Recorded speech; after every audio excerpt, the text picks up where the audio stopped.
আসসালামু আলাইকুম রহমতুল্লাহি ওয়া বারাকাতুহু। বিসমিল্লাহি আলহামদুলিল্লাহি ওয়াসসালাতু ওয়াসসালামু আলা রাসূলিল্লাহ ওয়া আলা আলিহি ওয়া আসহাবিহি ওয়া মাওয়ালা ওয়া বা'দ। ফাকাদ ক্বালা আল্লাহু তাআলা ফিত তানসিরিল আজিজ ওয়া ফুরকানিহিল কদীম। আউযু বিল্লাহি মিনাশ শাইতানির রাজীম। বিসমিল্লাহির রহমানির রহিম। ইন্না আরসালনাকা শাহিদাও ওয়া মুবাশশিরাও ওয়া নাযীরা লিতু'মিনু বিল্লাহি ওয়া রাসূলিহি ওয়া তু'আজ্জিরুহু ওয়া তুওয়াক্কিরুহু ওয়া তুসাব্বিহুহু বুকরাতাও ওয়া আসীলা। وقال تعالى أيضا فآمنوا بالله ورسوله والنور الذي أنزلنا والله بما تعملون خبير صدق الله العظيم। সুপ্রিয় দর্শক শ্রোতা, কাছে দূরে বিশ্বজুড়ে যে যেখান থেকে দেখছেন, আপনাদের সকলকে আন্তরিক প্রীতি, শুভেচ্ছা ও স্বাগত জানিয়ে শুরু করছি আপনাদের প্রিয় চ্যানেল বাংলা ভিশনে প্রাত্যহিক জীবনে ইসলাম জিজ্ঞাসা জবাব। আর আপনাদের সাথে রয়েছে আমি নাজির মাহমুদ। আপনার চাইলে আপনারাও আমাদের এই লাইভ অনুষ্ঠানে অংশগ্রহণ করতে পারেন। সেজন্য আমাদের স্কুলে যে নাম্বারগুলো আছে সেখানে আপনাকে রিং করতে হবে এবং আপনাদের যে প্রশ্ন সে প্রশ্ন আপনারা আমাদের কাছে জেনে নিতে পারেন। প্রিয় দর্শক, আপনারা অবগত আছেন যে প্রতি বৃহস্পতিবার ঠিক এই সময় আমরা আপনাদের সামনে উপস্থিত হই এবং আপনাদের প্রশ্নের জবাব দিয়ে থাকি এবং আমরা যে কোনো একটা জীবন ঘনিষ্ঠ সমসাময়িক গুরুত্বপূর্ণ কোনো বিষয় নিয়ে আলোচনা করে থাকি। দর্শক, আজকে আমরা যে বিষয় নিয়ে আলোচনা করব সেটা হলো রসুল পাক সাল্লাল্লাহু আলাইহি ওয়াসাল্লামের প্রতি ঈমান আনা বা বিশ্বাস স্থাপন করা। এটা আমাদের জন্য একান্ত জরুরি। বিশ্বনবী সাল্লাল্লাহু আলাইহি ওয়াসাল্লাম যেদিন থেকে প্রথম ওহী প্রাপ্ত হলেন সেদিন থেকে শুরু করে কিয়ামত পর্যন্ত আগত সমস্ত মানুষের দায়িত্ব হলো রসুল পাক সাল্লাল্লাহু আলাইহি ওয়াসাল্লামকে শেষ নবী হিসেবে বিশ্বাস স্থাপন করা। এটা সকল মানুষের দায়িত্ব। রসুল পাক সাল্লাল্লাহু আলাইহি ওয়াসাল্লামের কিছু অধিকার আছে আমাদের উপরে, যেমন আল্লাহর অধিকার আছে আর মানুষের অধিকার আছে। আমরা এটাকে দুই ভাগে ভাগ করে থাকি, হক্কুল্লাহ, হক্কুল ইবাদ। এই হক্কুল ইবাদের মধ্যে আবার কিছু আলাদা ভাগ আছে, যেমন পিতামাতার হক আছে, হক্কুল ওয়ালিদাইন বলে, এটা আমরা পিতামাতার অধিকার। আর স্বামী স্ত্রীর অধিকার আছে, সন্তানের অধিকার আছে। ঠিক এমনিভাবে হুকুকুল মুস্তাফা সাল্লাল্লাহু আলাইহি ওয়াসাল্লাম অর্থাৎ রসুল পাক সাল্লাল্লাহু আলাইহি ওয়াসাল্লামের কিছু অধিকার আছে। আমরা এই অধিকারগুলো নিয়ে আলোচনা করব। মোটা দাগে আমরা যদি বলি অধিকার পাঁচটি। এক হলো, প্রথম অধিকার হলো রসুল পাক সাল্লাল্লাহু আলাইহি ওয়াসাল্লামের প্রতি ঈমান আনা। দ্বিতীয় হলো রসুল পাক সাল্লাল্লাহু আলাইহি ওয়াসাল্লামের ইতাআত করা, আনুগত্য করা। তৃতীয়, রসুল পাক সাল্লাল্লাহু আলাইহি ওয়াসাল্লামকে ভালোবাসা। চতুর্থত, রসুল পাক সাল্লাল্লাহু আলাইহি ওয়াসাল্লামের সম্মান রক্ষা করা। পঞ্চমত, রসুল পাক সাল্লাল্লাহু আলাইহি ওয়াসাল্লামের প্রতি দুরূদ শরীফ পাঠ করা। অধিকারগুলো নিয়ে ইনশাআল্লাহ আমরা ধারাবাহিকভাবে আলোচনা করব। আজকে আমরা যে আলোচনা করতে চাই সেটা হলো রসুল পাক সাল্লাল্লাহু আলাইহি ওয়াসাল্লামের প্রতি ঈমান আনা। আল্লাহ রাব্বুল আলামিন কোরআনুল কারীমের মধ্যে বারবার এই ব্যাপারে আমাদেরকে নির্দেশ করেছেন, রসুল পাক সাল্লাল্লাহু আলাইহি ওয়াসাল্লামের প্রতি ঈমান আনা। আমি প্রথমত দুটি আয়াত আপনাদের সামনে তেলাওয়াত করেছি, এরকম আরও অনেক আয়াত রয়েছে, আমরা ইনশাআল্লাহ ধারাবাহিকভাবে আলোচনা করব। হাদিসেও ওইভাবে বারবার বলা হয়েছে রসুল পাক সাল্লাল্লাহু আলাইহি ওয়াসাল্লামের প্রতি ঈমান আনার ব্যাপারে। আমরা এই বিষয়ের উপর আলোচনার জন্য আজকে স্টুডিওতে দুজন দেশবরেণ্য দুজন আলেম উপস্থিত হয়েছেন। চলুন তাদের সাথে পরিচিত হয়ে। আমার ডানে রয়েছেন বিশিষ্ট ইসলামী চিন্তাবিদ, শিক্ষাবিদ, গবেষক, মিডিয়া ব্যক্তিত্ব হযরত মাওলানা আবুল কাশেম মোহাম্মদ ফজলুল হক, ভাইস প্রিন্সিপাল কাদিরিয়া তৈয়বা কামিল মাদ্রাসা মোহাম্মদপুর, ঢাকা। আসসালামু আলাইকুম ওয়া রাহমাতুল্লাহি ওয়া বারাকাতুহু। আমাদের সাথে আরও রয়েছেন বিশিষ্ট ইসলামী চিন্তাবিদ এবং শিক্ষাবিদ, মিডিয়া ব্যক্তিত্ব হযরত মাওলানা আব্দুল কাদির তাওহীদ, খতিব, পঙ্গু হাসপাতাল, জামে মসজিদ, শ্যামলী, ঢাকা। আসসালামু আলাইকুম ওয়া রাহমাতুল্লাহি ওয়া বারাকাতুহু। ওয়ালাইকুম আসসালাম ওয়া রাহমাতুল্লাহি ওয়া বারাকাতুহু। আমি প্রথমে আল্লামা আবুল কাশেম মোহাম্মদ ফজলুল হক আপনার কাছে আসছি। রসুল পাক সাল্লাল্লাহু আলাইহি ওয়াসাল্লামের প্রতি ঈমান আনা এটা তো আবশ্যক, বরং আমাদের ইমাম আবু হানিফা রাহমাতুল্লাহ আলাইহি, ইমামে আজম যিনি, তিনি বলেছেন ঈমানের যতগুলো শাখা আছে তার মধ্যে অন্যতম হলো রসুল পাক সাল্লাল্লাহু আলাইহি ওয়াসাল্লামের প্রতি ঈমান আনা। কেননা আমরা এটা জানি যে আরবের মুশরিকরা কিন্তু আল্লাহকে বিশ্বাস করত, এই ঈমান তাদের ছিল, কিন্তু রসুল পাক সাল্লাল্লাহু আলাইহি ওয়াসাল্লামকে বিশ্বাস করে নাই। তারা যদি রসুলের প্রতি ঈমান আনতো তাহলে কিন্তু কামেল হয়ে যেত, তাহলে কোরআনকে বিশ্বাস করতো, পরকালকে বিশ্বাস করতো, অনেক কিছু, তাহলে কিন্তু তারা মুসলমান হয়ে যেত। কিন্তু এই একটা জায়গায় তারা বিশ্বাস করতো না, বিদায় তারা মুসলমান হইতে পারে নাই। ইহুদিরা, খ্রিস্টানেরা তারা যদি আল্লাহর হাবিবকে বিশ্বাস করতো, আল্লাহর হাবিবের ঈমান আনতো, তাহলে তারা কিন্তু মুসলমান হয়ে যেতে পারতো। কিন্তু তারা এই জায়গাটা ঈমান আনে না। এই জন্য ইমামে আজম এই কথা বলেছেন যে যদি রসুল পাক সাল্লাল্লাহু আলাইহি ওয়াসাল্লামের প্রতি ঈমান আনা, এটা হলো ঈমানের সবচেয়ে গুরুত্বপূর্ণ বিষয়। আপনি কি বলবেন? জি, ধন্যবাদ আপনাকে। সুধী দর্শক, অত্যন্ত গুরুত্বপূর্ণ বিষয়। প্রথমত রাসূল করিম সাল্লাল্লাহু আলাইহি ওয়াসাল্লামের প্রতি আপনি যে 5টি অধিকার বলেছেন, সিরিয়ালের 3 নম্বর যেটা বলেছেন, কোরআন এবং হাদিসের আলোকে এটার নাম্বার হলো 1 নাম্বার, মুহাব্বত রাসূল। কারণ ঈমানের পূর্বশর্ত হলো মুহাব্বত। এরকম বহু সাহাবী আছেন যারা আগে ইসলাম ধর্মে ছিলেন না, ওনারা এসে নবীকে বলেছেন যে ইয়া রাসূলুল্লাহ সাল্লাল্লাহু আলাইহি ওয়াসাল্লাম,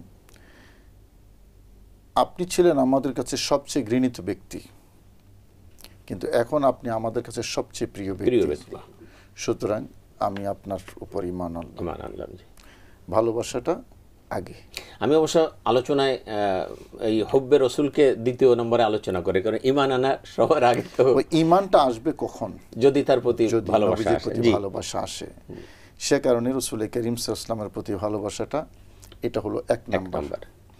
ভালোবাসা যখন তৈরি হবে তখন অটোমেটিক নবীকে রিসিভ করবে। আবার আরেকটা বিষয় এখানে, যে ভালোবাসাটা হতে হবে ঈমানের ভিত্তিতে। যেমন ওনার চাচা আবু তালিব, তিনিও ভালোবাসতেন, এটা ঈমানি ভালোবাসা ছিল না, এটা ছিল রক্তের সম্পর্কের ভালোবাসা। হ্যাঁ, না, ওটা ঠিক আছে আপনার কথা। আর আরেকটা, আপনি রাসূল করিম সাল্লাল্লাহু আলাইহি ওয়াসাল্লামের প্রতি ঈমান আনাটাকে অন্যতম বলেছেন।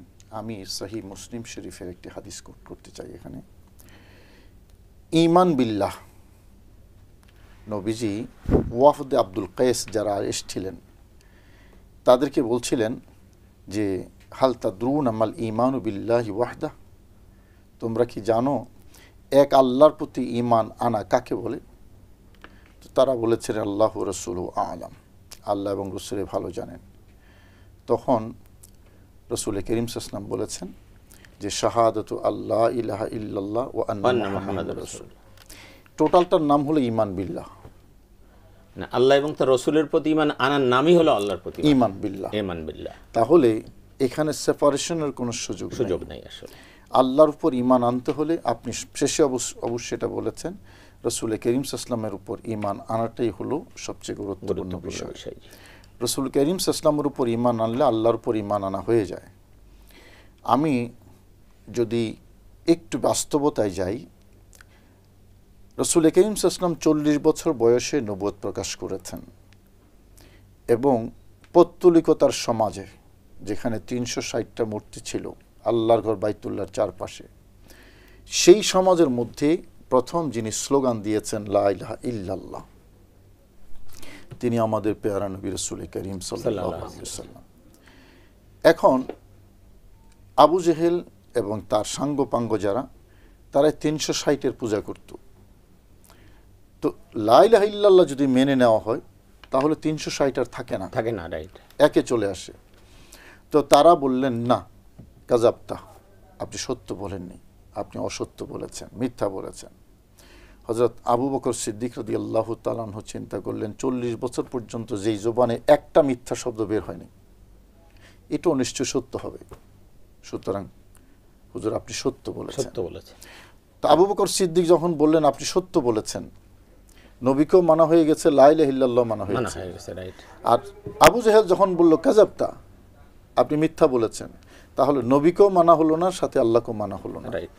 সেই অর্থে নবীকে মানার নাম আল্লাহকে মানা, আর নবীকে অমান্য করার নাম আল্লাহকে অমান্য করা।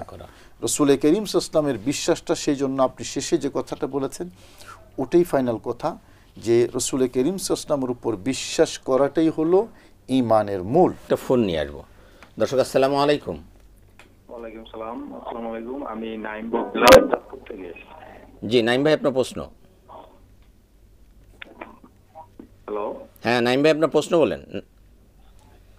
আচ্ছা, কি কি কাজ করলে রাসূলের প্রতি ঈমান দুর্বল হতে পারে, এটা হচ্ছে আমার একটা কোশ্চেন। আর একটা কোশ্চেন হচ্ছে, সরি আপনার প্রশ্নটা আবার। কি কি কাজ করলে রাসূলের প্রতি ঈমান দুর্বল হতে পারে বা দুর্বল হয়? জি আরেকটা প্রশ্ন ছিল আমার, এটা হচ্ছে তরুণদের মধ্যে বিষণ্ণতা ও মানসিক কষ্টে ভোগা এরকম সমস্যাটা দেখা যায়। তো নবীজির সাল্লাল্লাহু আলাইহি ওয়াসাল্লামের জীবন থেকে কি অনুপ্রেরণা নেওয়া যায়? আহ, আহ, আমি দ্বিতীয় প্রশ্নটা আবার একটু যদি বলতেন। আচ্ছা, তরুণ প্রজন্মের মাঝে বিষণ্ণতা ও মানসিক কষ্টে ভোগা এই সমস্যাটা দেখা যায়। Frustration. হ্যাঁ, তো নবীজি সাল্লাল্লাহু আলাইহি ওয়াসাল্লামের জীবনী থেকে কি অনুপ্রেরণা নেওয়া যায়? জি জি, আপনি আমাদের সাথে থাকুন, ইনশাল্লাহ আমরা জবাব দেব। হ্যাঁ, যেটা বলতেছিলেন। প্রিয় নবী হযরত মুহাম্মদ সাল্লাল্লাহু আলাইহি ওয়াসাল্লামের উপরে এই ঈমানটা আমাদেরকে পরিপূর্ণভাবে আনতে হবে, রাখতে হবে এবং মুহাব্বতের সাথে। আমরা যদি দেখি যে মদিনার যারা ইমানদার ছিলেন, যারা দুনিয়াতেই জান্নাতের সুসংবাদ পেয়েছেন, তাদের মধ্যে এবং মুনাফিক যারা ছিল তাদের মধ্যে পার্থক্য কী? মুনাফিকরা নবীজির পিছনে নামাজ পড়েছে, নবীজি যখন দানের কথা বলেছে তারা দান করেছে, নবীজি যখন যুদ্ধের কথা বলেছে তারা যুদ্ধে গিয়েছে, নবীজি যখন বলেছেন যে এশার নামাজ এবং ফজরের নামাজে যারা মিস করবে তারা মূলত মুনাফিক। মুনাফিকরা ওই ব্যাপারে আরও বেশি সচেতন হলো যাতে আমাদের এই বিষয়টা ধরা না পড়ে। তাহলে মুনাফিকরা কিন্তু মদিনায় সেই সকল কাজগুলোই করতো যেগুলো প্রিয় নবী সাল্লাল্লাহু আলাইহি সাল্লামের সাহাবায়ে কেরাম করতেন, কিন্তু সাহাবায়ে কেরাম দুনিয়াতেই জান্নাত এর সুসংবাদ পেয়েছেন, আর মুনাফিকরা একেবারে জাহান্নামের তলদেশে তাদের স্থানের ঘোষণা পেয়েছে। এর কারণ কি? মূল কারণ একটাই, আমল ছিল সবারই একই কিন্তু মুহাব্বত ছিল না। প্রিয় নবী সাল্লাল্লাহু আলাইহি ওয়াসাল্লামের প্রতি সাহাবায়ে কেরামদের ছিল একেবারে নিরঙ্কুশ ভালোবাসা, যেখানে কোনো খাত ছিল না, এমনকি নিজের জীবনের চেয়েও বেশি তারা ভালোবেসেছে। এজন্য আল্লাহর হাবিব বলেছেন, লা ইউমিনু আহাদুকুম হাত্তা আকুনা আহাব্বা ইলাইহি মিন ওয়ালিদিহি ওয়া ওয়ালাদিহি ওয়ান নাস। জি, আমি আবার ইনশাল্লাহ আপনার কাছে আসবো সময় নিয়ে। আমি আবুল কাশেম মোহাম্মদ ফজলুল হক আপনার কাছে আসছি।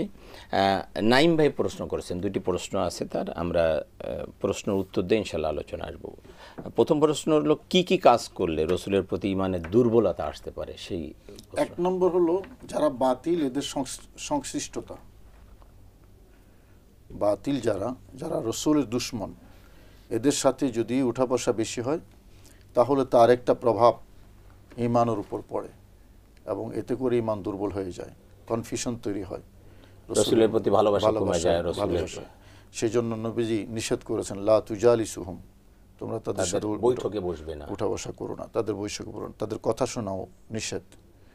এটা আমরা দেখছি আসলে, মানে বিশেষ করে অশ্লীলতা বা নির্লজ্জতা এই ধরনের যে অনুষ্ঠানগুলো আছে, এই বেহায়াপনা, এই ধরনের অনুষ্ঠানে বসলে কিন্তু এই কাজগুলি হয় না। এটা এক্ষেত্রে রসুলের প্রতি ঈমান দুর্বলতা না, সেক্ষেত্রে ঈমানের ইবাদতের যে উৎসাহ এটা কমে যায়। কিন্তু রসুলের প্রতি ঈমানটা দুর্বল হয় যখন দুশ্মনের রসুলের সাথে, রসুলের দুশ্মন যারা, এদের সাথে যখন উঠা বসা হবে, তখন বিশেষ করে রসুল করিম সাল্লাল্লাহু আলাইহি ওয়াসাল্লামের প্রতি মহব্বতের মধ্যে ঘাটতি আসে। ঈমানের তো অনেক শাখা, 70-এর উপর শাখা প্রশাখা আছে। এখন এক একটা কাজের কারণে এক একটা দুর্বল হয়। মনে করেন কেউ মিথ্যাবাদী মানুষের সাথে সম্পৃক্ত হলো, তাহলে সত্যবাদীটা দুর্বল হয়ে যাবে তার। কেউ জেনাখোর যারা, ব্যভিচারী যারা, এদের সাথে যদি উঠা বসা করে তাহলে তার যেই নিজের পবিত্রতা সেটা দুর্বল হয়ে যাবে। অর্থাৎ এক একটা কাজের কারণে এক একটা জিনিস দুর্বল হয়। রসুলের প্রতি ভালোবাসা বা রসুলের প্রতি ঈমান দুর্বল হয় দুশ্মন রসুলের সাথে উঠা বসা করে। আরেকটা প্রশ্ন আমাদের নাইম ভাই করেছেন, তরুণ প্রজন্ম ইদানিং দেখা যায় যে ফ্রাস্ট্রেশনে ভুগতেছে, তারা মানে হয়ে যাচ্ছে, এটা দূর করা যায় কিভাবে? দেখুন, রসুল করিম সাল্লাল্লাহু আলাইহি ওয়াসাল্লামের জীবনে সবচেয়ে যে বিষয়টা যেটা হলো আল্লাহর উপর তাওয়াক্কুল, ভরসা করা, এবং আল্লাহর উপর তাওয়াক্কুল এবং ভরসা, এই ফ্রাস্ট্রেশন, অ্যাংজাইটি, কি বলবো আর, এটা উদাসীনতা, এগুলার মহা ঔষধ। আল্লাহর উপর ভরসা যার যত শক্তিশালী হবে তার এইরকম ফ্রাস্ট্রেশন থাকবে না। কারণ ফ্রাস্ট্রেশন কোথা থেকে আসে? যখন আমি না পাওয়ার হতাশায় ভুগি, তরুণদের বেশি হয় এটা। আমি যখন না পাওয়ার হতাশায় ভুগি, আমি যেটা চাই সেটা পেলাম না, তখন তার মধ্যে ফ্রাস্ট্রেশন তৈরি হয়। এই না পাওয়া সে যদি বিশ্বাস করে যে কুল লা ইউসিবানা ইল্লা মা কাতাবাল্লাহু লানা, তুমি ওটাই পাবে যেটা তোমার জন্য বরাদ্দ আছে। আর আল্লাহ পাক বলছেন যে ওমাইয়া তাওয়াক্কাল আলাল্লাহ ফাহুয়া হাসবুহ, যে আল্লাহর উপর তাওয়াক্কুল করে আল্লাহ তার জন্য যথেষ্ট হয়ে যায়। জি, সেই জন্যই এটার আমার কাছে আমার দৃষ্টিতে মহা ঔষধ হলো আল্লাহর উপর নিরঙ্কুশ ঠিকই ভরসা। বলেছেন, এইটাই বাস্তব, এটাই আল্লাহর উপর পরিপূর্ণ তাওয়াক্কুল করা। জি। আর এভাবে বলা হয়েছে যে একটা ছোট্ট বাচ্চা সে কিন্তু আপনার 1.5 বছর 2 বছর বা 2 মাস বয়স বা একেবারে ছোট বাচ্চা, এ কিন্তু মায়ের উপরে পূর্ণ তাওয়াক্কুল, মানে সে মা তাকে তখন কি করে, তা কখন খাওয়াতে হবে, কখন ঘুমাইতে হবে, কখন তাকে গোসল করাতে হবে, মা কিন্তু পরিপূর্ণ খেয়াল রাখে তার। কারণ মা জানে যে এই বাচ্চাটার খেয়াল যদি আমি না রাখি তাহলে বাচ্চাটা দুর্বল হয়ে যাবে, বাচ্চাটা অসুস্থ হয়ে যাবে, এই জন্য মা তাকে পরিপূর্ণ লালন পালন করে। তো এই জন্য বলা হয়েছে যে এই বাচ্চাটা যেমন মায়ের উপর তাওয়াক্কুল করে থাকে, মায়ের উপর ভরসা করে থাকে, মানুষ যদি ঠিক এভাবে আল্লাহর উপর তাওয়াক্কুল করতো, তো মা যতটা যত্ন করে তাকে লালন পালন করে, আল্লাহ পাক তার চেয়ে অনেক বেশি যত্ন করে তাকে লালন পালন করে। আরেকটু যদি যোগ করি, হুজুরের কথাটা খুব ভালো লেগেছে, সেটা হলো আল্লাহ পাক রব্বুল আলামিন বলেছেন আলা বিযিকরিল্লাহি তাতমাইন্নুল কুলুব, আল্লাহ স্মরণের মধ্যে হৃদয়ের প্রশান্তি আছে। মানুষ ফ্রাস্ট্রেশন ভোগে কখন, যখন সে অন্তরে শান্তি না পায়। আরেকটি বিষয় হলো রাসূলুল্লাহ সাল্লাল্লাহু আলাইহি ওয়াসাল্লাম বলেছেন মা মিন মুসিবাতিন ইসাবুল মুসলিম ইল্লা কাফফারাহা, মোমেন বান্দার জীবনের যত কষ্ট, সমস্ত কষ্টের জন্যই আল্লাহ তার গুনাহ মাফ করে দেন। তাহলে আমার না পাওয়ার কষ্ট অথবা অসুস্থতার কষ্ট অথবা গরিবের কষ্ট, যে কোনো কষ্ট থেকে যদি সেটা হালাল পন্থা হয়, সেটা যদি আমি আল্লাহর দিকে হাওলা করে দিই, তাহলে কিন্তু আমার প্রাপ্তিটা হবে আখেরাতে।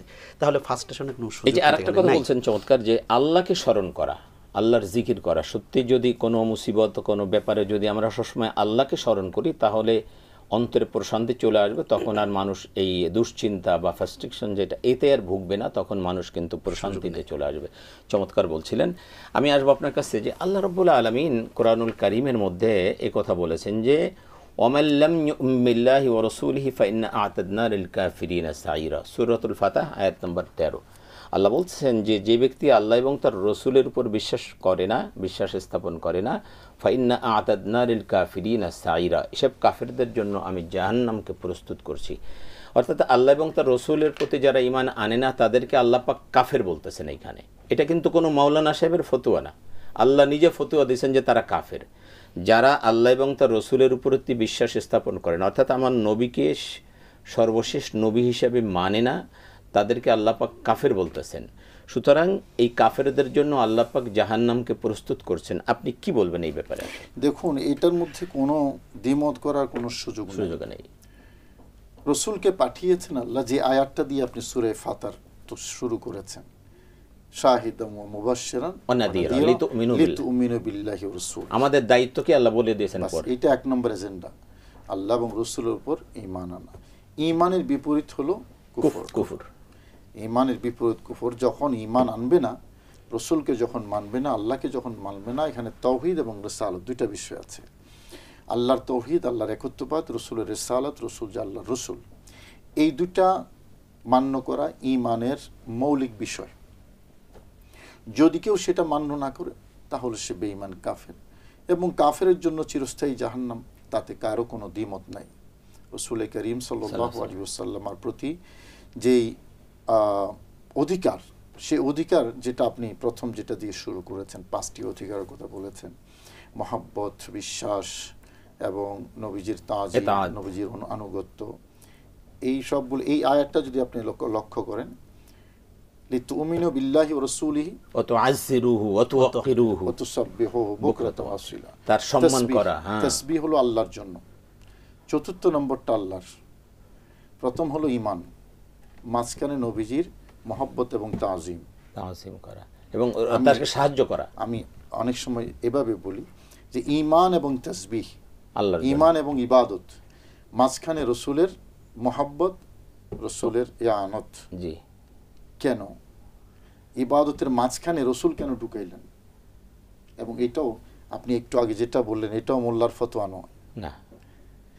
আমরা তো জানি ঈমানের পরে ইবাদত, জি, কিন্তু এখানে ঈমানের পরে 4 নম্বরে তাসবিহ নিলেন, আল্লাহর ইবাদত, ওয়া তুসাব্বিহু বুকরাতান ওয়া আসীলা। মাঝখানে কি ঢুকাইলেন?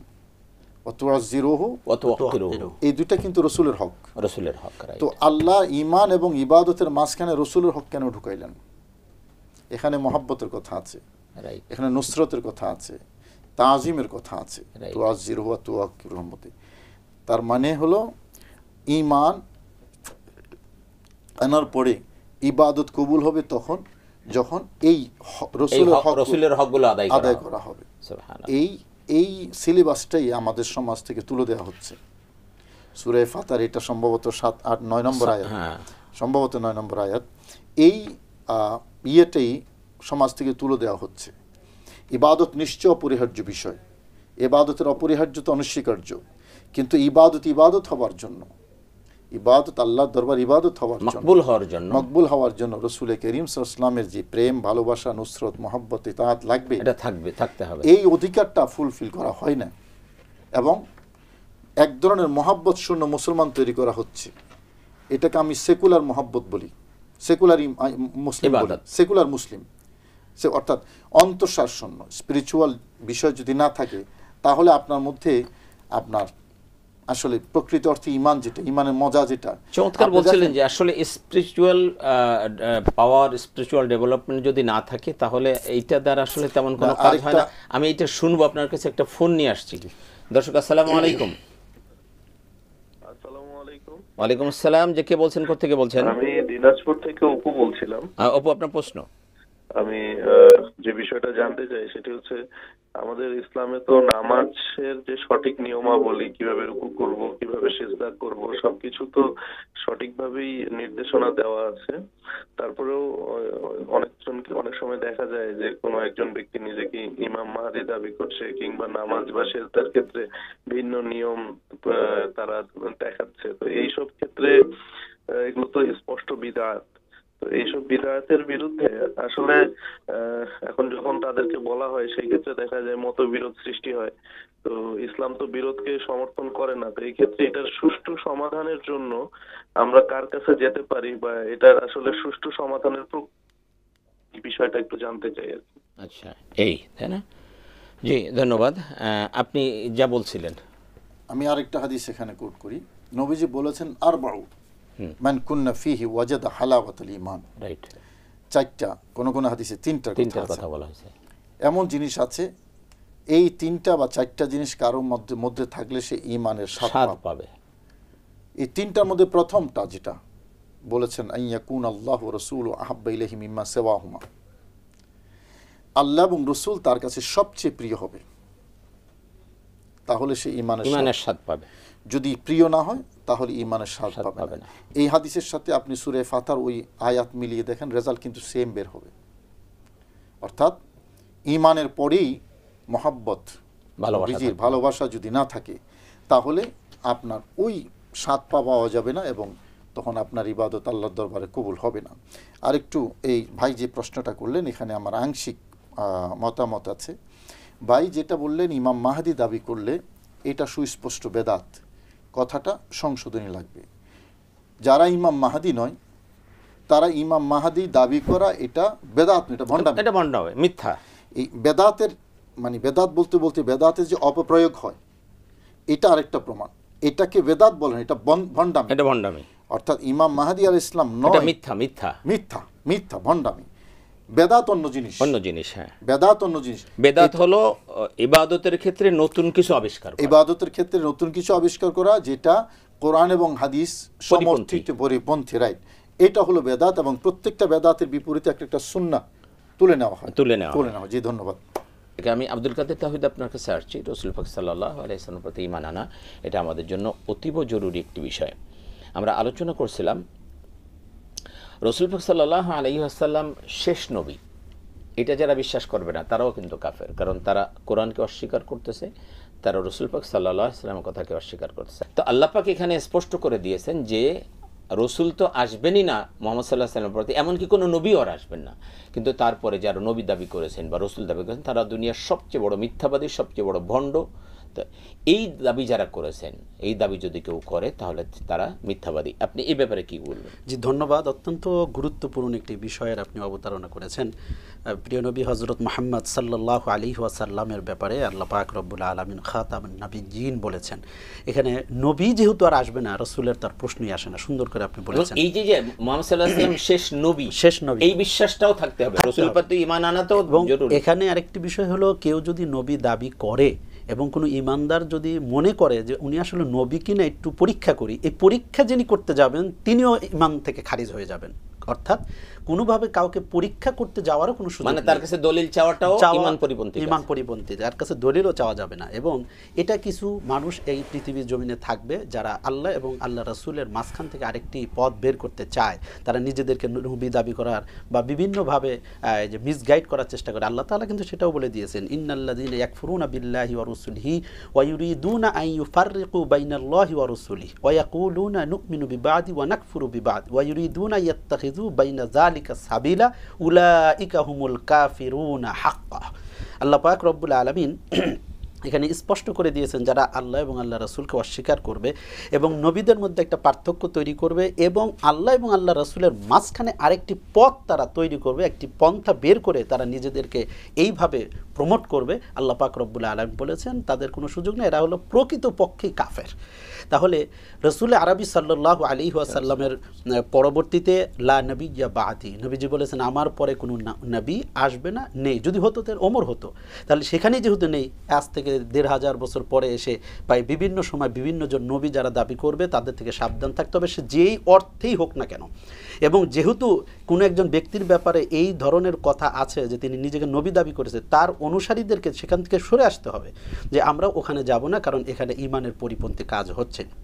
অবশ্যই প্রিয় নবী হযরত মুহাম্মদ সাল্লাল্লাহু আলাইহি ওয়াসাল্লাম সর্বশেষ নবী এবং রাসূল, আল্লাহর হাবিবের উপরে পরিপূর্ণ ঈমান রাখতে হবে এবং সাহাবী, তাবেঈন, তাবে তাবেঈন, পরবর্তীতে আউলিয়া কেরাম, সলফে সালেহিন যেই পথে যেই মতে আমাদেরকে কোরআন এবং সুন্নাহর আমলগুলো বাতলিয়ে দিয়ে গেছেন, আমাদের সেভাবেই অনুসরণ করে চলতে হবে। কিয়ামত পর্যন্ত ফিতনা ফাসাদ আসবে, এই ফিতনাকে প্রতিরোধ করে যারা ঈমানকে ধরে রাখতে পারবে তারাই তো আল্লাহর জান্নাতের মেহমান হবে, এটাই তো স্বাভাবিক কথা। জি, আমি সময় পেলে আপনার কাছে আবারও আসবো। আমি আল্লামা আবুল কাশেম মোহাম্মদ ফজলুল হক আপনার কাছে একটু আসতে চাচ্ছি যে বিষয়টা নিয়ে আমি কথা বলছিলাম যে নবী সাল্লাল্লাহু আলাইহি ওয়াসাল্লামের প্রতি ঈমান আনা এটা তো জরুরি, এই ঈমানটাও থাকতে হবে যে রাসূল পাক সাল্লাল্লাহু আলাইহি ওয়াসাল্লাম হলেন শেষ নবী। ঈমানটা এখানে থাকতে হবে যে তিনি শেষ নবী, তিনি শেষ রসুল, তারপরে কোনো রসুল কোনো নবী আসবে না। আল্লাহ পাক কিন্তু এই কথা বলেন নাই, মা কানা মুহাম্মাদুন আবা আহাদিম মির রিজালিকুম ওয়ালাকিন রাসূলুল্লাহি ওয়া খাতামাল মুরসালিন বলেন নাই, বলেছেন ওয়া খাতামান নাবিয়্যিন। তো কেউ যদি বলে যে তিনি তো রসুল ছিলেন, তো পরবর্তীতে যিনি আসছেন তিনি জিল্লি নবী, তিনি অমক নবী, তিনি ছায়া নবী, অমক তমক, এই কথা যদি বলেন, আমরা যদি দেখি আমাদের ভারতীয় উপমহাদেশে গোলাম আহমদ কাদিয়ানী নামে এক নবীর আবির্ভাব হয়েছে, বা এর আল্লাহ রাসূল সাল্লাল্লাহু আলাইহি ওয়াসাল্লাম নিজেও বলছেন যে আমার পরে ভণ্ড কিছু নবীর আবির্ভাব হবে। আপনি যদি এই ব্যাপারে খোলাসা করে দিচ্ছেন, মুসাইলামাতুল কাজ্জাব থেকে শুরু, জি, সেখান থেকে শুরু করে নবীজির হাদিসে আছে এরকম ভণ্ড নবুয়তের দাবিদার আসবে 30, 32 বা 33-এর কথা আছে। তারা যুগে যুগে নবুয়তের দাবি করবে, কিন্তু তারা ভণ্ড, এবং তার মধ্যে একজন মহিলাও ছিল। আমাদের পেয়ারা নবীর পরে আর কোনো নবী আসবেন না। সে কারণে এই দিন হেফাজতের দায়িত্ব আল্লাহ ওলামায়ে কেরাম, মুজাদ্দিদিন যারা, তাদের হাতে দিয়ে গেছেন। সুতরাং এর পরে যদি কেউ নবী দাবি করে, জিল্লি নবী দাবি করে, ডিপুটি নবী দাবি করে, উপনবী দাবি করে, সব হলো কাফের, বেঈমান। এটার মধ্যে আর কোনো ব্যাখ্যা নেই। রাসূল করিম সাল্লাল্লাহু আলাইহি ওয়াসাল্লাম সর্বশেষ নবী, সর্বশেষ রসুল, এটার উপর বিশ্বাস স্থাপন করা মুসলমান হওয়ার জন্য অপরিহার্য। যে আজকের যে বিষয় আমাদের নবী পাক সাল্লাল্লাহু আলাইহি ওয়াসাল্লামের প্রতি বিশ্বাস স্থাপন করে, এর উপরে আপনি আমাদের দর্শকদের জন্য কি বলতে চান? জি, এটা নবীজির প্রতি বিশ্বাস স্থাপনটা, এটা আমাদের মুসলমান হওয়ার জন্য, যেটা দিয়ে আমি শুরু করেছিলাম, যারা নবীকে মানবে, আল্লাহকে মানা হয়ে যায়, তারা ঈমানদার হবে এবং তারা জান্নাতি হবে। আর নবীকে বাইপাস করে অন্য কোনো রাস্তা নাই আল্লাহকে পাওয়ার। রাসূল করিম সাল্লাল্লাহু আলাইহি ওয়াসাল্লাম যে রাস্তা দিয়ে গেছেন, সিরাতে মুস্তাকিম কাকে বলে, এই যদি হয় প্রশ্ন, আমি এটার ব্যাখ্যা কেন করতে পারবো না, শুধু একটা রেফারেন্স কোট করব। হযরত ইমাম জাফর সাদিক রাদিয়াল্লাহু তাআলা আনহু, যিনি ইমাম হুসাইন রাদিয়াল্লাহু তাআলা আনহুর নাতি ছিলেন, তিনি বলেছেন সিরাতে মুস্তাকিম হুয়া মুহাম্মাদুর রাসূলুল্লাহ সাল্লাল্লাহু আলাইহি ওয়াসাল্লাম। আমরা যেটা বলি ইহদিনাস সিরাতে মুস্তাকিম, সেই সিরাতে মুস্তাকিমটা হলো রাসূল করিম সাল্লাল্লাহু আলাইহি ওয়াসাল্লাম। অর্থাৎ নবীকে পাওয়া মানে সিরাতে মুস্তাকিম পাওয়া। সেই আলোকে রাসূল করিম সাল্লাল্লাহু আলাইহি ওয়াসাল্লামের উপর ঈমান আনয়ন করা, এটা আমাদের জন্য প্রথম এবং শেষ কথা, এর উপর আর কোনো কথা নেই। যারা নবীকে রিসিভ করবে, নবীকে মানবে। আবু জেহেল এবং আবু বকর দুইজনের মধ্যে পার্থক্য এটাই, একজন নবীকে রিসিভ করেছেন, আরেকজন প্রত্যাখ্যান করেছেন। যিনি রিসিভ করেছেন তিনি আবু বকর ঈমানদার জান্নাতি, আর যিনি প্রত্যাখ্যান করেছেন তিনি জাহান্নামী। আচ্ছা, ইয়া আইয়ুহাল্লাযীনা আমানু আমিনু বিল্লাহি ওয়া রাসূলি, এখানে ঈমানদারদেরকে আবার ঈমান আনার কথা বলছে। এটা হলো ইস্তেকামত, ঈমানের উপরে অটল অবিচল থাকা। আরেকটা বিষয় আছে, কখনো নবীজি একটা হাদিসে বলেছেন আখিরি জামানার মধ্যে সকালে ঈমানদার হবে, বিকেলে কাফের, বিকালে ঈমানদার, সকালে কাফের। সেই জন্য নবীজি বলেছেন জাদ্দিদু ঈমানাকুম, তোমরা সবসময় ঈমানকে নবায়ন করো। আমরা যেমন পাসপোর্ট নবায়ন করতে হয়, রাইট, এরকম ভাবে মানে ঈমানকে নবায়ন করা বারবার। ঈমানকে কিভাবে নবায়ন করা যায়? কালেমা পড়ে আপনি আমরা সেই জন্য কালেমার জিকির বেশি বেশি করতে হবে আমাদের। কালেমা তাইয়্যিবার যে জিকির, এটাকে বেশি বেশি করতে হবে। আমরা দেখেন মুনাজাতের শেষে আমরা যে লা ইলাহা ইল্লাল্লাহ পড়ে শেষ করি, এটাও কিন্তু এটার একটা বেনিফিট এখানে পাওয়া যায়। আমার ঈমানের মধ্যে যদি কোনো খুঁত থাকে সেটাকে আমি নবায়ন করতে পারি। বারবার কালেমা তাইয়্যিবা বারবার পড়া, লা ইলাহা ইল্লাল্লাহ মুহাম্মাদুর, এতে ঈমানটা নবায়ন হয়। এটা আমাদেরকে প্র্যাকটিসটা বেশি করা দরকার, যাতে আমাদের ঈমানটা, যেহেতু দুর্বল, আমরা শেষ জামানার দিকে চলে এসেছি, বারবার যেন আমরা ঈমানটা নবায়ন করতে পারি। আমি আব্দুল কাদের তাওহীদ আপনার কাছে আসছি। আমরা যেরকমটি শুনছিলাম, আপনি যদি আমাদের আজকের এই রাসূল পাক সাল্লাল্লাহু আলাইহি ওয়াসাল্লাম বিশ্বাস স্থাপন করার ব্যাপারে আমাদের দর্শকদের জন্য আবার। জি, ধন্যবাদ। আল্লাহ সুবহানাহু ওয়া তাআলা বলেছেন ওয়াজকুরু নি'মাতাল্লাহি আলাইকুম, যে তোমরা নিয়ামতের স্মরণ করো, যে তোমরা ছিলে একেবারে জাহান্নামের দোরগোড়ায়, সেখান থেকে রাসূলুল্লাহ সাল্লাল্লাহু আলাইহি ওয়াসাল্লাম তোমাদেরকে নিয়ে আসছে একেবারে জান্নাতের দিকে। প্রিয় নবী সাল্লাল্লাহু আলাইহি ওয়াসাল্লামের উপরে ঈমান আনা মানে হলো বিশ্বাস। তো কেউ যদি বিশ্বাসই না করে তাহলে তো তার সাথে কোনো কথা নেই, কিন্তু কেউ যদি বিশ্বাস করে যে আখেরাত জান্নাত, তাহলে অবশ্যই তাকে রাসূলের উপরেও বিশ্বাস স্থাপন করতে হবে। কারণ কোরআন পেয়েছি রাসূলের মাধ্যমে, সুন্নাহগুলো পেয়েছি রাসূলের মাধ্যমে, আখিরাতের পরিচয় পেয়েছি রাসূলের মাধ্যমে, এবং আমাদের ঈমানের যা কিছু আছে সব কিছুই কিন্তু মূল হলো রাসূল। এই জন্য প্রিয় নবী সাল্লাল্লাহু আলাইহি ওয়াসাল্লাম বলেছেন যে মাসালি, আমার উদাহরণ হলো মাসালুকুম, তোমাদের এবং আমার উদাহরণ হলো কা মাসালি রজুলিন আও কাদা নারা, একজন ব্যক্তি আগুন প্রজ্বলিত করলো, সেই আগুনের মধ্যে মাছিগুলো, পঙ্গপালগুলো উড়ে উড়ে গিয়ে সেই আগুনের মধ্যে পড়তেছে, আর ওই ব্যক্তি ওই পাখা দিয়ে সেই পাখিগুলোকে আগুন থেকে বাঁচাবার চেষ্টা করতেছে। আমি নবী সাল্লাল্লাহু আলাইহি ওয়াসাল্লাম তোমাদেরকে সেই জাহান্নাম থেকে তোমাদের কোমর ধরে আমি জান্নাতের দিকে নিয়ে আসতে চাচ্ছি, কিন্তু ওয়া আনতুম তাফাল্লাতুনা মিন ইয়াদি, কিন্তু তোমরা বারবারই আমার হাত থেকে ছুটে তোমরা সেই আগুনে, জাহান্নামের আগুনে ঝাঁপ দেওয়ার চেষ্টা করছো।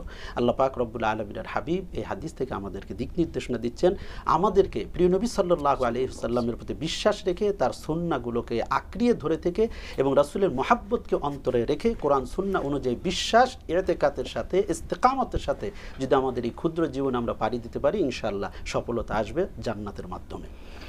জি, ধন্যবাদ। আমি আপনার কাছে সর্বশেষ আধা মিনিট আজকের বিষয়ের উপরে আধা মিনিট শুনতে চাচ্ছিলাম। দেখুন, রাসূল করিম সাল্লাল্লাহু আলাইহি ওয়াসাল্লাম আল্লাহর পক্ষ থেকে সর্বশেষ নবী, সর্বশ্রেষ্ঠ নবী, এবং ওয়াতাসিমু বিহাবলিল্লাহি জামিআন ওয়া লা তাফাররাকু, তোমরা আল্লাহর রজ্জুকে ধরো, তোমরা বিভক্ত হইও না। এই আল্লাহর রজ্জুর যে তাফসীর, গ্রহণযোগ্য তাফসীর হলো রাসূল করিম সাল্লাল্লাহু আলাইহি ওয়াসাল্লাম। আল্লাহর রজ্জুটা, এটা রশি কেন বললেন আল্লাহ? রশি এইদিকে ধরলে আপনি আল্লাহ পর্যন্ত পৌঁছতে পারবেন, আপনাকে টেনে আল্লাহ পাক রব্বুল আলামিন উপরে নিয়ে যাবেন। সুতরাং রাসূল করিম সাল্লাল্লাহু তাআলা আলাইহি ওয়াসাল্লামকে আমরা পেয়েছি, যে হাদিসটা হযরতে ওমর, যে হাদিসটি সহিহ বুখারী শরীফ সব বিভিন্ন জায়গায় এসেছে, হযরত ওমর রাদিয়াল্লাহু তাআলা আনহু তিনি নবীজির কাছে আসতেছেন, রাস্তার পাশে এক ইহুদি বন্ধুর সাথে সাক্ষাৎ, তাওরাতের একটা কোটেশন কোট করলেন, হযরত ওমরের ভালো লাগলো, নবীজির কাছে আসলেন, উপস্থাপন করলেন, নবীজি রক্তিম বর্ণ হয়ে গেলেন, রাগান্বিত হয়ে। হযরত আব্দুল্লাহ ইবনে যায়েদ ছিলেন সামনে, তো বললেন ওমর তুমি কি বলেছো রাসূল করিম সাল্লাল্লাহু আলাইহি ওয়াসাল্লামের কাছে? তুমি দেখো রসুলের চেহারা কীরকম হয়ে গেছে।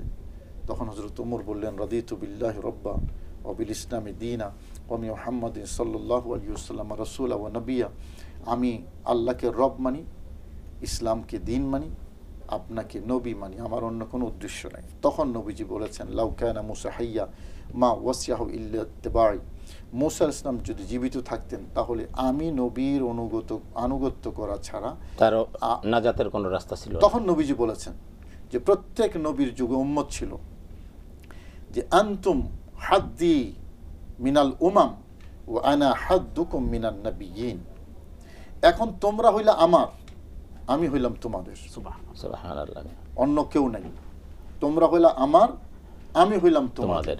সুতরাং নবীজি আসার পর, ওই যে আপনি যেটা বললেন শেষ নবী, শেষ নবী কেন, এরপর আর কোন নবী কেন আসবেন না, দরকার নেই। কারণ নবীজি এটা উদাহরণ দিয়ে দিয়েছেন যে একটা অট্টালিকা, একটা ঘর, এটাকে তৈরি করা হয়েছে, করতে করতে একটা ইট বাকি ছিল।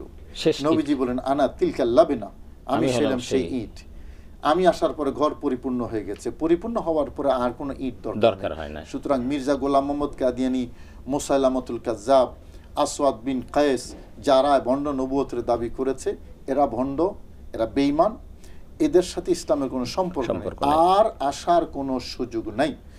যেহেতু নবীজি বলেছেন তোমরা আমার, আমি তোমাদের, সুতরাং এখন নবীকে পাঠিয়েছেন কি জন্য? লিইয়ুযহিরাহু আলাদ দ্বীনি কুল্লি, সকল দিনের উপর একটা দিন বিজয়ী হবে ইনশাআল্লাহ। ইহুদি, খ্রিস্টান বা অন্যান্য যত ধর্ম আছে সবাইকে আল্লাহ কি করেছেন? আহ্বান জানিয়েছেন যে তোমরা এই নবীর ইত্তেবা করো। এখন আর অন্য কোনো দিনের কার্যকারিতা নাই, অন্য কোনো ধর্মের কার্যকারিতা নাই, অন্য কোনো কিতাবের কার্যকারিতা নাই। কার্যকারিতা শুধুমাত্র কোরআনে কারীমের, কার্যকারিতা শুধুমাত্র পেয়ারা নবী রাসূল করিম সাল্লাল্লাহু আলাইহি ওয়াসাল্লাম। জি ধন্যবাদ আপনাকে। আমি আধা মিনিটের মধ্যে কিছু বলতে চাই। আল্লাহ পাক রব্বুল আলামিন বলেছেন, ইন্নামাল মুমিনুনা আল্লাযীনা আমানু বিল্লাহি ওয়া রাসূলিহি সুম্মা, আল্লাহ পাক রব্বুল আলামিন বলেন যে যারা আল্লাহ এবং আল্লাহ রাসূলের উপরে ঈমান আনবে এবং এর মধ্যে কোনো সংশয় পোষণ করবে না, এই ব্যক্তিরাই হলো জান্নাতি মানুষ, সংশয় রাখা যাবে না। জি ধন্যবাদ আপনাদের উভয়কে চমৎকার আলোচনার জন্য। প্রিয় দর্শক, আমরা অনুষ্ঠানের শেষ দিকে চলে এসেছি। আমি একটা হাদিস বলবো। আল্লাহ রাসূল সাল্লাল্লাহু আলাইহি ওয়াসাল্লাম বলেছেন, ওয়াল্লাযী নাফসু মুহাম্মাদিন বিয়াদিহি লা ইয়াসমাউ বি আহাদিন মিন হাযিহিল উম্মাহ ইয়াহুদিয়্যুন ওয়া লা নাসরানিয়্যুন সুম্মা ইয়ামুতু ওয়া লাম ইউমিন বিল্লাযী উরসিলতু বিহি ইল্লা কানা মিন আসহাবিন নার। রাসূল পাক সাল্লাল্লাহু আলাইহি ওয়াসাল্লাম বলেছেন যে ওই সত্তার কসম যার হাতে আমার প্রাণ, আমি যে দিন নিয়ে এসেছি এটা জানার পরে যে ব্যক্তি, সে ইহুদি হোক অথবা নাসারা হোক, কেন ইহুদি নাসারার কথা বললো? তারাও কিতাব প্রাপ্ত। বলছে যে ইহুদি হোক অথবা নাসারা হোক, আমার আনিত বিধানে এই কথা শুনলো, অথচ এইটার উপরে ঈমান না এনে সে মারা গেল, সে জাহান্নামী। দেখুন, আল্লাহ রাসূল সাল্লাল্লাহু আলাইহি ওয়াসাল্লাম যে বিধান নিয়ে এসেছেন এটার উপরে ঈমান আনা সবার জন্য জরুরি, সবার জন্য জরুরি, তাই না হলে সে জাহান্নামী, এটা স্পষ্ট। কেন কি জানেন? আচ্ছা, এই দেশে একসময় পূর্ব পাকিস্তান ছিল, পাকিস্তান আমলের অনেক লোক এখনও বেঁচে আছে। তো পূর্ব পাকিস্তান যখন ছিল তখন পাকিস্তানের গঠনতন্ত্র বা সেই যে ছিল সংবিধান ছিল, সেই সংবিধানের উপরে বিশ্বাস করা এদেশের মানুষ তখন বিশ্বাস করত।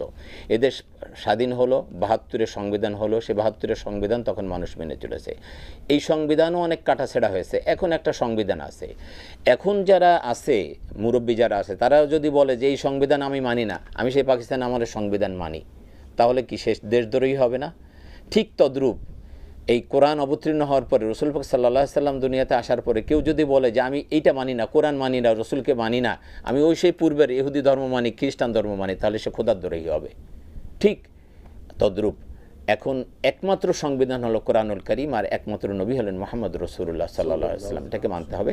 আসুন আমরা সকলে আল্লাহ রাব্বুল আলামিন সকলে রসুল পাক সাল্লাল্লাহু আলাইহি ওয়াসাল্লামের ঈমান আনার তৌফিক দান করুন। আগামী অনুষ্ঠান দেখার সাদর আমন্ত্রণ জানিয়ে আপনাদের ইহকালীন পরকালীন কল্যাণ কামনা করে আজকের মতো বিদায় নিচ্ছি। আল্লাহ হাফিজ। আসসালামু আলাইকুম ওয়া রাহমাতুল্লাহি ওয়া বারাকাতুহু।